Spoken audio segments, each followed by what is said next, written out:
আসসালামু আলাইকুম। আমাদের আজকে আলোচনার টপিক হচ্ছে ব্লিডিং ডিসঅর্ডার। এটা মেইনলি হচ্ছে সোজা কথা যদি বলি, এটা একটা ডায়াস্থেসিস মানে টেন্ডেন্সি টু ব্লিড, এবং এটার কারণ হচ্ছে হেমোস্টেসিস, যেটা আমাদের ব্লাড কোয়াগুলেশনের যে ফিজিওলজিক্যাল প্রসেসটা, এটার কোনো ডিফেক্ট দেখা দিলে। তো এটা হচ্ছে group of disorders characterised by abnormal tendency to bleed due to defective haemostasis. আচ্ছা, এখন হিমোস্টেসিসটা আমি যদি একটু শর্টে রিক্যাপ করি, এখানে 4টা ফেজ ছিল। একটা হচ্ছে স্পন্টেনিয়াস ভেজোস্প্যাজম, সেকেন্ডলি ছিল হচ্ছে primary plug formation, secondary plug formation, আর ফাইনালি হচ্ছে আমাদের ক্লট রিট্র্যাকশন। আমাদের ভেজোস্প্যাজমটা নিউরোজেনিক স্পন্টেনিয়াসলি হয়েছিল। প্রাইমারি প্লাগটা ফর্ম হয়েছিল প্লেটলেট অ্যাগ্রিগেশনের মাধ্যমে, আর সেকেন্ডারি প্লাগটা ফর্ম হয়েছিল কোয়াগুলেশন ক্যাসকেডের যে স্টেপগুলো, সেটার মাধ্যমে ফাইব্রিনোজেনটাকে অ্যাক্টিভ ফাইব্রিন যে ইনসলিউবল যে প্রোডাক্টটা, এইটা কনভার্সনের মাধ্যমে আমাদের স্টেবিলাইজ করছিল ফার্স্ট প্লাগটাকে, আরও বেশি রিজিড হয়েছিল, আর ফাইনালি ক্লট রিট্র্যাকশনের মাধ্যমে এই প্রসেসটা শেষ হয়। এখন যদি এই প্রসেসগুলিতে মানে এই স্টেপগুলিতে কোনো সমস্যা দেখা যায়, কোনো ডিফেক্ট দেখা যায়, সেই ক্ষেত্রে হচ্ছে ব্লিডিং টেন্ডেন্সিটা বেড়ে যায়। কারণ হেমোস্টেসিস জিনিসটাই তো ছিল spontaneous arrest of bleeding under physiological conditions, তাই না? তো ব্লিডিং টেন্ডেন্সিটা বেড়ে যাচ্ছে। তো প্যাথোজেনেসিস কী কী হতে পারে? নাম্বার 1 হচ্ছে ভাস্কুলার ডিফেক্ট। আমাদের এন্ডোথেলিয়ামটা ন্যাচারালি হচ্ছে একটা মানে ব্লাডটাকে একটা কী বলবো, একটা টিউবের মধ্যে রাখতেছে। এটা হচ্ছে এক্সট্রা ভাস্কুলার স্পেসে যেন চলে না আসে, ব্লাড অনেক জায়গায় ছড়িয়ে না পড়ে, লোকালাইজ যেন না হয়ে যায়, এবং একটা ব্লাডের ফ্লো যেন নর্মালি থাকে, সেটাকে মেনটেন করছিল আমাদের হচ্ছে ব্লাড ভেসেলগুলি। এখন ব্লাড ভেসেলে যদি কোনো ডিফেক্ট হয়, সেক্ষেত্রে এই ভেসেলগুলি রাপচার হয়ে গেলে বা এখান থেকে লিক আউট হলে ব্লাড বাইরে চলে আসবে, তখন হচ্ছে অ্যাবনর্মাল টেন্ডেন্সি টু ব্লিড যে ফিচারগুলো ব্লিডিং ডিসঅর্ডার, পেটেচিয়া, পারপিউরা, একাইমোসিস, এগুলি পরে ইনশাল্লাহ আমি বলার ট্রাই করবো। তো এই জিনিসগুলি আর কি দেখা দেয়। সো ভাস্কুলার ডিফেক্ট হচ্ছে ফার্স্ট সিমটম। সেকেন্ড হচ্ছে প্লেটলেটের ডিফেক্ট। প্লেটলেট আমরা অলরেডি জানি যে প্লাগ ফর্মেশন হয়েছিল, প্রাইমারি প্লাগটা এটা প্লেটলেটের জন্যই হয়েছিল। আর ইভেন যে ভ্যাজোস্পাজম হয়েছিল, এখানে হচ্ছে সেরাটোনিন আর এডিপি সেক্রেশনের মাধ্যমে এই ভেজোকনস্ট্রিকশন হয়েছিল। দেন হচ্ছে সেকেন্ডারি যে প্লাগ ফর্ম হয়েছিল, এই ক্ষেত্রেও প্লেটলেটের একটা ফসফোলিপিড যে আউটার লেয়ারটা, ও হচ্ছে কোয়াগুলেশন ক্যাসকেডে আর কি যে স্টেপগুলো হয়েছিল, সেগুলি হওয়ার একটা স্টেজ তৈরি করে দিয়েছিল। সো প্রত্যেকটা স্টেপেই আমরা দেখতে পাচ্ছি যে প্লেটলেটের কিছু না কিছু ভূমিকা আছে, এবং এই স্টেজে যে প্রাইমারি প্লাগ ফর্মেশন, এখানে ডাইরেক্ট ভূমিকা আছে। আর হচ্ছে অ্যাবনর্মালিটি ইন কোয়াগুলেশন, কোনো ক্লটিং ফ্যাক্টর, যেটা এই সেকেন্ডারি প্লাগ ফর্মেশনের সময় যেটা হয়েছিল, কোনো ক্লটিং ফ্যাক্টরের যদি ডিফেক্ট থাকে, ডেফিসিয়েন্সি থাকে, কোনো কারণে সিনথেসিস যদি ঠিকমতো না হয়, এই জিনিসগুলির কারণে হচ্ছে কোয়াগুলেশন ইম্পেয়ার্ড হতে পারে, অ্যান্ড অ্যাজ এ রেজাল্ট হেমোস্টেসিসটাও ডিফেক্টিভ হতে পারে। আচ্ছা, এখন হচ্ছে আমরা ক্লাসিফাই করব এই যে প্যাথোজেনেসিসের তিনটা, প্রত্যেকটার কী কী কজ হতে পারে। যেরকম ভাস্কুলার ডিফেক্টের জন্য আর কি যে হচ্ছে ব্লিডিংটা, এটার কী কী কজ থাকতে পারে, এটা হচ্ছে আমরা ব্রডলি ভাস্কুলার ডিফেক্টটাকে অ্যাকোয়ার্ড অ্যান্ড কনজেনিটাল বা ইনহেরিটেড দুইটা ভাগে ভাগ করি। ভাস্কুলার ডিফেক্ট আবার যেটা অ্যাকোয়ার্ড, এটা তিনটা আমরা হেডিংয়ে আলোচনা করছি। একটা হচ্ছে কানেকটিভ টিস্যু ডিক্রিজ করে যদি কোনো কারণে। কানেকটিভ টিস্যু হচ্ছে আমাদের এন্ডোথেলিয়ামের সাপোর্টিং যে কোলাজেন স্ট্রাকচারটা থাকে এই এন্ডোথেলিয়াম বেজাল ল্যামিনাতে, ওরা হচ্ছে ইন্টিগ্রিটি দেয় এই ভেসেলকে। এই কোলাজেনগুলি বা এই যে এইগুলো ফাইবারগুলো যদি কোনো কারণে কমে যায়, সেই ক্ষেত্রে হচ্ছে ইন্টিগ্রিটিটাও কমে যায় ভেসেলের, এবং তারা ইজিলি প্রোন টু রাপচার হয়ে যায়। তো কানেকটিভ টিস্যু ডিক্রিজের কী কী কজ থাকতে পারে? ফার্স্টলি হচ্ছে আমরা 3টা এস দিয়ে মনে রাখবো। Senile purpura. সিনাইল পারপিউরা হচ্ছে কানেকটিভ টিস্যু এইজের সঙ্গে সঙ্গে যে কমতে থাকে, যত বয়স বাড়বে তত হচ্ছে অ্যাট্রফি হতে থাকে। তো অ্যাট্রফির জনিত কারণে যে ইয়েটা হয়, কানেকটিভ টিস্যু ডিক্রিজ হয়, তার কারণে যদি ব্লিডিং হয়, সেটা সিনাইল পারপিউরা। স্কারভি হচ্ছে ভিটামিন সি ডেফিসিয়েন্সির জন্য হয়। এখন ভিটামিন সি আমাদের প্রোলিন এবং লাইসিনের হাইড্রক্সিলেশনের মাধ্যমে আমাদের কোলাজিন সিনথেসিসের একটা ইম্পর্টেন্ট স্টেপে ভূমিকা রেখেছিল। এই ভিটামিন সি যদি না থাকে, তখন হচ্ছে কোলাজেনের ম্যাচুরেশনটা আর কি ইনহিবিটেড হয়। এই ম্যাচুরেশন ইনহিবিশনের জন্য কোলাজেনটা ফর্মেশনে সমস্যা হয়, অ্যান্ড অ্যাজ এ রেজাল্ট হচ্ছে ভাস্কুলার ডিফেক্ট দেখা যেতে পারে, যদি ব্লাড ভেসেলে কোলাজেনের যেহেতু ডিফেক্ট হতে পারে। আর ফাইনালি হচ্ছে স্টেরয়েড এবং কাশিং সিনড্রোম, দুইটাই স্টেরয়েডের মানে কর্টিকোস্টেরয়েডের সঙ্গে রিলেটেড। কর্টিকোস্টেরয়েড হচ্ছে আমাদের প্রোটিওলাইটিক এফেক্ট আছে কিছু। তো এটা হচ্ছে এই যে কানেকটিভ টিস্যু, তো মেনলি এই যে কোলাজেন বলি, দেন হচ্ছে রেটিকুলিন যা যা আছে, তো এরা সবাই হচ্ছে প্রোটিন স্ট্রাকচার, এদের আর কি ক্লিভ করে বা এদের প্রোটিওলাইজ করে থাকতে পারে steroid, and as a result হচ্ছে এদের অ্যামাউন্টটা ডিক্রিজ হতে পারে, অ্যান্ড ফাইনালি হচ্ছে ভাস্কুলার ডিফেক্ট দেখা দিতে পারে। নেক্সট হচ্ছে ইনফ্ল্যামেশন অফ ভেসেল, যেটাকে আমরা ভাস্কুলাইটিস বলি। ভাস্কুলাইটিসের উদাহরণের মধ্যে ড্রাগস আছে, ইনফেকশন আছে, এবং হেনলক স্নোলেন পারপিউরা। এই জিনিসটা হচ্ছে একটা সিস্টেমিক হাইপার সেন্সিটিভিটি রিয়াকশন, যেটা হচ্ছে টাইপ 3 ইউজুয়ালি হয়ে থাকে।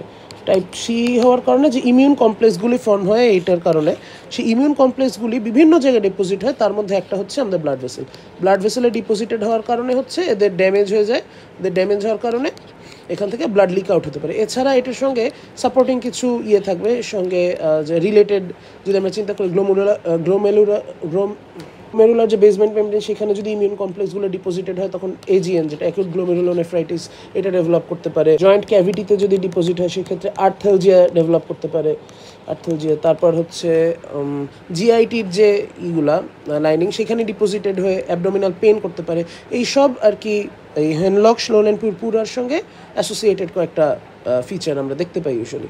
এরপর হচ্ছে ইনহেরিটেড কয়েকটা কজ আছে, এটার মধ্যে হচ্ছে হেরিডিটারি হেমোরেজিক টেলেনজেকটিসিয়া, যেটার আরেক নাম হচ্ছে ওয়েবার-ওসলার রেন্ডো সিনড্রোম।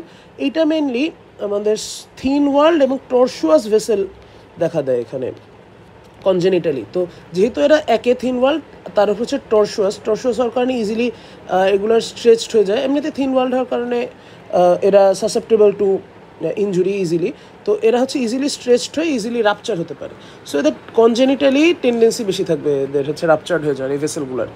তো সেক্ষেত্রে আমরা বিভিন্ন ব্লিডিং ডিসঅর্ডারগুলো দেখতে পাবো এখানে। আরেকটা হচ্ছে এলার-ড্যানলস সিনড্রোম, এক্ষেত্রে হচ্ছে কনজেনিটাল কোলাজেন সিনথেসিসটা ডিফেক্টিভ হয় কনজেনিটালি। তো এটার কারণে হচ্ছে এটার সঙ্গে কিছু অ্যাসোসিয়েটেড ফিচার হচ্ছে হাইপার ফ্লেক্সিবল জয়েন্ট, তারপর হচ্ছে স্কিনগুলো ল্যাক্স থাকে, আর হচ্ছে আমাদের ব্লিডিং ডিসঅর্ডারগুলো থাকে। একাইমোসিস বিশেষ করে দেখা যায়, এটা হচ্ছে সবচেয়ে large type of sub cutaneous accumulation of blood. তো এই ক্ষেত্রে হচ্ছে আমরা এই জিনিসগুলো পাই। এরপর আমরা হচ্ছে আচ্ছা, আমি একটা জিনিস মিস করে গেছি, এখানে আদার্স কিছু ছিল, পারপুরাস সিমপ্লেক্স আর অ্যামাইলয়েডোসিস। অ্যামাইলয়েড যে প্রোটিনটা, এটা মিসফোল্ডিংয়ের জন্য সিনথেসাইজড হয়। এই মিসফোল্ডেড প্রোটিনগুলো বিভিন্ন জায়গায় ডিপোজিটেড হয়ে আর কি বিভিন্ন ফিচার কজ করে। এটা ইভেন আমার যদি ভুল না হয়ে থাকে অ্যালজাইমার্স ডিজিজেও এটার একটা প্যাথোলজি আছে।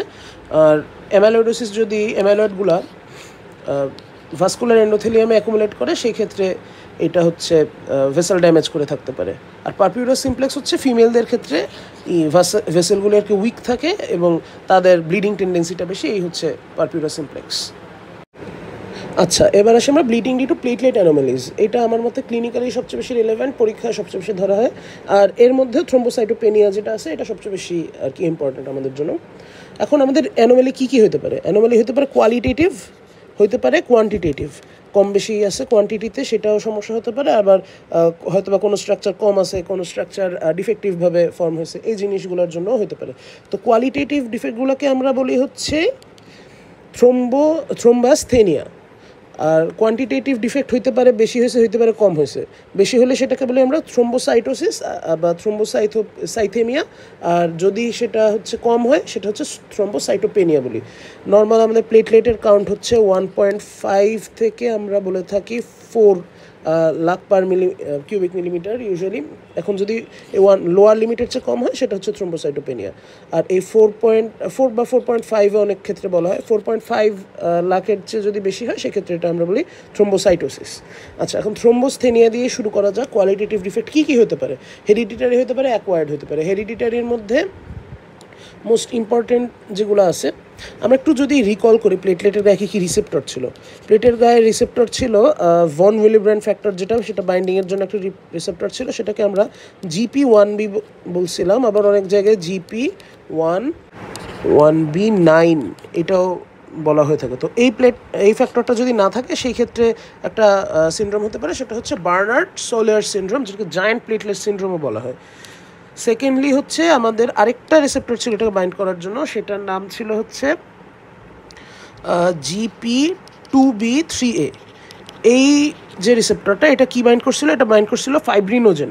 কারণ ফাইব্রিনোজেন বাইন্ড না করলে তো একে প্লেটলেট অ্যাগ্রিগেশন হবে না, সেকেন্ডলি হচ্ছে কোয়াগুলেশন যে ক্যাসকেডটা এটারও কোনো ভূমিকা নেই, তাই না? সো এটা খুব ডেঞ্জারাস একটা এটাকে বলে গ্ল্যান্ডসম্যান থ্রোম্বোস্থেনিয়া এই সিনড্রোমটা। তো এটা বুঝতে পারতেছি এটাও একটা প্লেটলেটের অ্যানোমালির জন্য ব্লিডিং ডায়াস্থিসিস হতে পারে। আর হচ্ছে প্লেটলেটের দুই ধরনের ছিল, গ্র্যানিউল ছিল, একটা আলফা গ্র্যানিউল, একটা হচ্ছে ডেল্টা গ্র্যানিউল। এখন আলফা গ্র্যানিউলের যদি ডেফিসিয়েন্সির জন্য ডিজিজ হয় সেটাকে আমরা বলি গ্রে প্লেটলেট সিনড্রোম। আর স্টোরেজ পুল ডিজিজ হচ্ছে যদি কোনো কারণে ডেল্টা গ্র্যানিউলের ল্যাক থাকে। গ্রে প্লেটলেট সিনড্রোম এটা কেন বলা হয়, এটা মাথায় প্রশ্ন আসতে পারে। এটার কারণ হচ্ছে পেরিফেরাল ব্লাড ফিল্মে এই গ্র্যানিউলগুলো না থাকার কারণে প্লেটলেটগুলোকে ধূসর রঙের লাগে, এই জন্য গ্রে প্লেটলেট সিনড্রোম বলে। আচ্ছা, খুবই সিম্পল অ্যান্সার, বাট এইটাই আর কি। অ্যাকোয়ার্ড ডিফেক্টের মধ্যে হচ্ছে ড্রাগস, স্পেসিফিক্যালি যদি বলি অ্যাসপিরিন। অ্যাসপিরিনটা কেন কাজ করতেছে এটা একটু চিন্তা করলেই আমরা বুঝতে পারবো। অ্যাসপিরিন হচ্ছে আমাদের সাইক্লোঅক্সিজেনেজ যে এনজাইমটা ছিল আমাদের প্রোস্টাগ্ল্যান্ডিন সিনথেসিসের যে মেডিয়েটর, সাইক্লোঅক্সিজেনেস একটা পাথওয়ে ছিল, লাইপোক্সিজেনেস একটা পাথওয়ে ছিল। সাইক্লোঅক্সিজেনেস পাথওয়েতে আমাদের সিনথেসাইজ হয়েছিল প্রোস্টাগ্ল্যান্ডিন H2 যে ভ্যারিয়েন্টটা, এইটা থেকে আবার সিনথেসিস হয়েছিল থ্রম্বোক্সিন A2। এখন যদি কোনো কারণে এই কক্স যে এনজাইমটা এটাকে ইনহিবিট করা হয়, এই প্রোস্টাগ্ল্যান্ডিন সিনথেসিস হবে না, থ্রম্বোক্সিন A2 সিনথেসিস হবে না। থ্রম্বোক্সিন A2 হচ্ছে আমাদের প্লেটলেট অ্যাগ্রিগেশনে বিশাল একটা ভূমিকা রাখে। সো অ্যাসপিরিন অ্যাডমিনিস্টার করার মাধ্যমে আমাদের হচ্ছে এই ব্লিডিং ডায়াস্থিসিস হতে পারে। নেক্সট হচ্ছে ইউরেমিয়া হলে প্লেটলেটকে ড্যামেজ করে।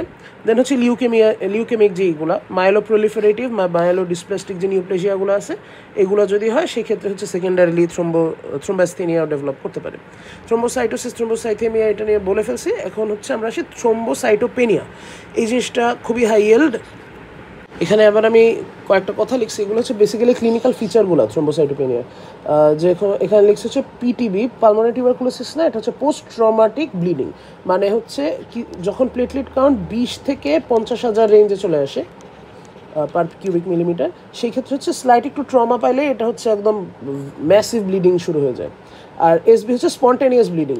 20,000-এর নিচে চলে আসলে, এটা কে, আচ্ছা 20,000-এর নিচে যদি চলে আসে সেই ক্ষেত্রে হচ্ছে এটা স্পন্টেনিয়াসলি ব্লিড করা শুরু করে।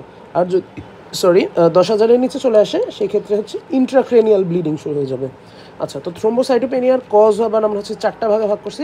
এটা যদি আমরা অ্যানিমিয়ার মতো চিন্তা করি, যদি কোনো কারণে আমাদের প্লেটলেটের ব্রেকডাউন বেড়ে যায়, যদি কোনো কারণে প্লেটলেটের সিনথেসাইজ কমে যায়, যদি কোনো কারণে প্লেটলেট স্প্লিনে গিয়ে জমা হতে থাকে, সিকোয়েস্ট্রেশন বাড়তে থাকে এবং সেখানে স্প্লেনিক ম্যাক্রোফেজ দিয়ে ডিস্ট্রাকশন বাড়তে থাকে, এই 3টা ক্ষেত্রেই আমাদের প্লেটলেটের কাউন্ট কমে যেতেছে, অনেকটা হিমোলাইটিক অ্যানিমিয়ার মতো। আর যদি প্রচুর পরিমাণ ব্লাড ট্রান্সফিউজ করা হয় সেই ক্ষেত্রে হচ্ছে প্লেটলেটটা, বিশেষ করে প্লাজমা ট্রান্সফিউশন যদি আমরা চিন্তা করি বা অন্য কোনো ব্লাড ফ্র্যাকশন অনেক বেশি দেওয়া হলো, সেক্ষেত্রে প্লেটলেটের কাউন্টটা রিলেটিভলি কমে যাচ্ছে। এর জন্য আমরা তো পার কিউবিক মিলিমিটার হিসাব করি, পার কিউবিক মিলিমিটার মানে পার কিউবিক মিলিমিটার প্লেটলেটের কাউন্ট কমে যেতেছে, কারণ এই যে ভলিউমটাই বেড়ে যাচ্ছে। আচ্ছা, তো এইগুলোর উপর ভিত্তি করে আবার ভাগ করছি আমরা প্লেটলেটের লাইফ স্প্যান, মানে ব্রেকডাউন যদি বেড়ে যায় লাইফ স্প্যান কমে যায়, সেই ক্ষেত্রে আর কি ডিজিজ হতে পারে। প্রোডাকশন কমে গেলে ডিজিজ হতে পারে। সিকোয়েস্ট্রেশন, এটা হচ্ছে হাইপারস্প্লেনিজমের জন্য হয়ে থাকে, এটা তো বলেই ফেলছি। আর ডাইলিউশনাল সেম ট্রান্সফিউশনের জন্য হয়ে থাকে, ট্রান্সফিউশন। আচ্ছা, এখন আসি আমরা প্লেটলেটের লাইফ স্প্যান কেন কমতে পারে। এটাও ইমিউনোজেনিক এবং নন ইমিউনোজেনিক দুইটা ভাগে ভাগ করছি। ইমিউনোজেনিক হচ্ছে আমরা বুঝতেই পারতেছি কোনো একটা অটো ইমিউন ডিজিজের জন্য হতে পারে। ফার্স্টলি হচ্ছে ইডিওপ্যাথিক থ্রোম্বোসাইটোপেনিক পারপিউরা, এটা আমাদের মোস্ট ইম্পর্টেন্ট, এটা ইন ডেপথ আমরা ইনশাল্লাহ আলাপ করবো। এইটার আবার দুইটা টাইপ আছে, অ্যাকিউট টাইপ, ক্রনিক টাইপ। আর নেক্সট এটা হচ্ছে প্রাইমারি কজ। আর সেকেন্ডারি কজ হচ্ছে অ্যালোইমিউন SLE, যেটা হচ্ছে সিস্টেমিক লুপাস এরিথ্রোমেটাস। তারপর ড্রাগ ইনডিউস, স্পেশালি যদি আমি বলি কুইনিডিন, হেপারিন, সালফা কম্পাউন্ড, এগুলোর জন্য আর কি এটা হয়ে থাকতে পারে। আচ্ছা, আর অ্যালোইমিউন জিনিসটা কি? অ্যালোইমিউন হচ্ছে যদি এটা বেসিক্যালি ইন্ট্রাইউটেরাইন লাইফে যদি মাদারের অ্যান্টিবডি প্লেটলেট প্লাসেন্টা ক্রস করে যদি চলে আসে এবং এই অ্যান্টিবডিগুলো যদি প্লেটলেটের অ্যাগেন্স্টে ডিরেক্টেড থাকে, সেই ক্ষেত্রে অ্যালোইমিউন একটা রেসপন্স হতে পারে। আবার যদি বাচ্চার প্লেটলেটগুলি প্লাসেন্টা ক্রস করে মায়ের কাছে চলে যায়, সেক্ষেত্রেও অ্যালোইমিউন রেসপন্স হতে পারে, তখন প্লেটলেট ভাঙে। আবার হচ্ছে যদি প্লেটলেট ট্রান্সফিউশন করা হয়, সেই ক্ষেত্রেও তো আর কি মিসম্যাচের চান্স আছে। সো এই ক্ষেত্রে হচ্ছে অ্যান্টিবডি ফর্ম হতে পারে। তো এরকম বিভিন্ন আর কি কেস দেখা যেতে পারে। আর নন ইমিউন যেটা, এটা হচ্ছে আমরা অনেকটা যে আরবিসির যে হিমোলাইটিক অ্যানিমিয়ার ক্ষেত্রে জানছি ওইরকমই মেকানিক্যাল ডিস্ট্রাকশন হতে পারে। তারপর মাইক্রোঅ্যানজিওপ্যাথিক যে হিমোলাইটিক অ্যানিমিয়া আছে সেগুলোর যে কজগুলো আছে সেগুলো এখানে দেখা যেতে পারে। এখানে থ্রোম্বোটিক থ্রোম্বোসাইটোপেনিক পারপিউরা এটাও আছে, তারপর হিমোলাইটিক ইউরিমিক সিনড্রোম এটাও আছে। আচ্ছা, এরকম কয়েকটা উদাহরণ আমরা মনে রাখবো। এরপর হচ্ছে প্লেটলেট প্রোডাকশন কমে যায় কোনো কারণে, এটা হচ্ছে বোন ম্যারো ইনফিলট্রেশনের যে কজগুলো বা বোন ম্যারো ফেলিয়ারের যে কজগুলো, এটা মাথায় রাখলেই হয়। বা প্লেটলেট প্রোডাকশনের জন্য যে নিউট্রিশনাল ফ্যাক্টরগুলো লাগে এগুলো যদি কোনো কারণে কমে যায়। বোন ম্যারো ফেলিয়ারের কজ হচ্ছে এক নাম্বার অ্যাপ্লাস্টিক অ্যানিমিয়া, প্যানসাইটোপেনিয়া, এগুলা অ্যাপ্লাস্টিক অ্যানিমিয়া। আচ্ছা, লিউকেমিয়া হচ্ছে বোন ম্যারো ইনফিলট্রেশনের জন্য ব্লাস্ট সেল যেগুলো লিউকেমিক ব্লাস্ট সেল এগুলো বেড়ে যাইতেছে, সো আরবিসিও কমে যাইতেছে, প্লেটলেটও কমে যাইতেছে প্রোডাকশন। আর নিউট্রিশনাল ডেফিসিয়েন্সি পার্টিকুলারলি মেগালোব্লাস্টিক অ্যানিমিয়ার যেগুলো B9 B12 এগুলা যদি ডেফিসিয়েন্ট দেখা যায় সেক্ষেত্রে হচ্ছে প্লেটলেট প্রোডাকশন কমে যাবে। তো মোটামুটি প্লেটলেট থ্রোম্বোসাইটোপেনিয়া নিয়ে এইটুকুই। নেক্সট হচ্ছে আমাদের bleeding due to coagulation defect. Coagulation defect extremely easy, এটা হচ্ছে কনজেনিটাল অ্যাকোয়ার্ড, দুইটা ভাগে ভাগ করছি আমরা। কনজেনিটাল হচ্ছে ফ্যাক্টর 8-9 যদি ডেফিসিট থাকে, মানে যে কোয়াগুলেশন ফ্যাক্টরগুলো আর কি কনজেনিটাল ডিফেক্ট ডেফিসিয়েন্ট, তো 8-9 হচ্ছে কমনলি ডেফিসিয়েন্ট থাকে, এটা হচ্ছে হিমোফিলিয়া ক্ষেত্রে দেখা যায়। এ হচ্ছে ক্লাসিক যে হিমোফিলিয়াটা, আর 9 ডেফিসিয়েন্সি হলে টাইপ বি বা যেটাকে ক্রিসমাস ডিজিজ বলা হয়।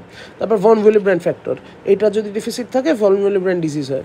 দেন হচ্ছে congenital deficiency of factor 1, 2, 5, 7, 10, 11, 12, 13 etcetera. তো এগুলো ডেফিসিট থাকলেও দেখা যেতে পারে, এগুলো কম্পারেটিভলি লেস কমন।